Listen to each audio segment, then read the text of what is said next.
生命至上，分秒必爭，保障在囚人士生命安全一直係懲教工作嘅首要任務。赤柱監獄團隊就貫徹呢個核心價值，以高效嘅應急能力，成功拯救一位病危嘅甲類在囚人士。當日我返早間，我發現其中一名在囚人士突然身體不適，上前了解情況嘅時候，佢已經意識好模糊。於是我立即通知控制室，要求支援，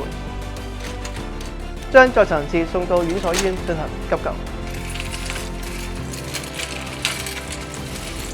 當在囚人士經初步急救及檢查之後，診斷為急性心肌梗塞，要立即轉送到外間醫院搶救。有鑑於呢位在囚人士嘅保安級別為最高風險，我哋需要通知外間醫院盡早準備，以減少因為行政及相關保安配套而延遲咗搶救嘅黃金時間。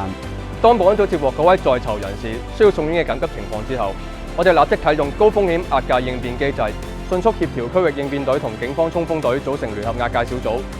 由於情況緊急，我哋需要好清楚咁同兩個組別交代當時嘅情況及人手嘅安排。最後得到區域應變隊同埋警方嘅配合，成功喺短時間內將嗰位在囚人士送到外間嘅醫院進行治療。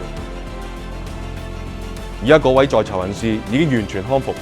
呢件事件凸顯赤柱團隊臨危不亂同埋高度嘅協作應變效能，更加彰顯咗懲教人員以生命至上、分秒必爭嘅態度，保障在囚人士生命安全。